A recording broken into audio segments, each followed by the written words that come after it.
Now, Vernon Kerswell is a young man with a vision. At 19, he took a crash course in Mandarin. Yes, Mandarin. Then used his £1,500 overdraft for a business trip to Beijing. And while he was there, he found a company that was to change his life and give him the title Young Entrepreneur. He's with me now, along with Lewis Endlar, who viewers with a long memory might remember. He's the senior lecturer in digital business management systems at Manchester Metropolitan University, but many years ago was also the technology correspondent on Channel M News. Welcome to the both of you.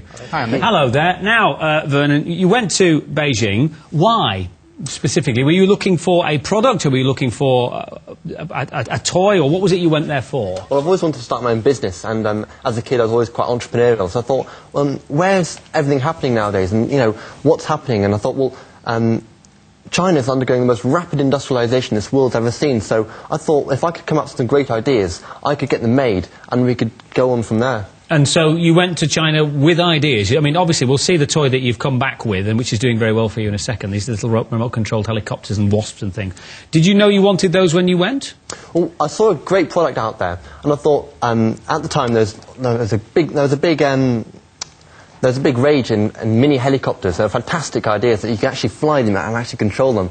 So I thought, this is really great. But they also had a lot of vulnerabilities, and you couldn't fly them very well. They were very unbalanced. And I've seen you've been framed a lot, and people crash them a lot, don't they? On that.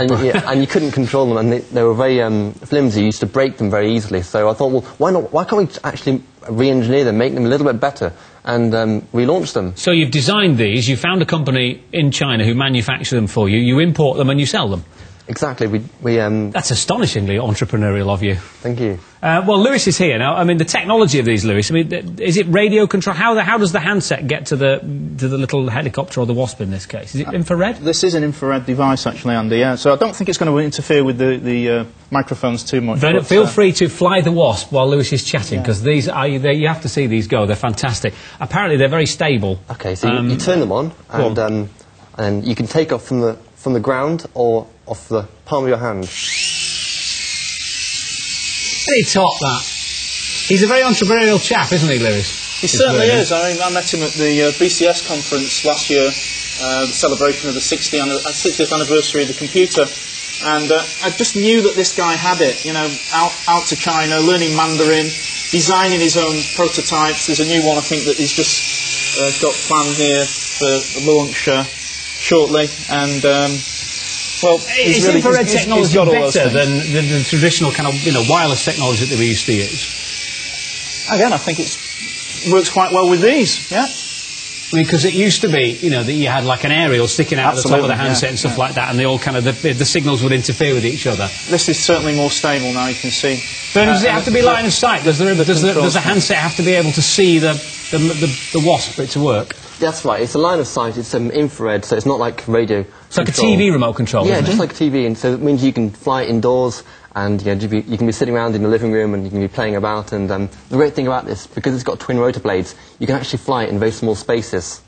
And very entrepreneurial it is as well. And are you wanting people to suggest designs for a new model? Is that what you were saying? Well, I like to engage with entrepreneurs and people with ideas. So what I'd like to do is get feedback from viewers or people who'd like to get involved with making new ideas to come up with the next big thing. And I've got a new product we've been working on, because we're all about innovation. We want to create new ideas, and we don't want to stand still, because we want to keep on improving our product. So we've got a new one here I'd like to show you. Yeah, I'm afraid we've run out of time. People will have to investigate your website, which I suspect is extremeflyers.co.uk. Chaps, we've been beaten by the clock, I'm afraid. I could sit and watch you play with these for hours, as could most of the chaps in the studio here. Don't know whether the ladies are interested as the lads, but great stuff. Well done on your entrepreneurial adventures, Vernon, and every success to you. Lewis, I'm sure that you and I will speak about technology again in the not-too-distant future.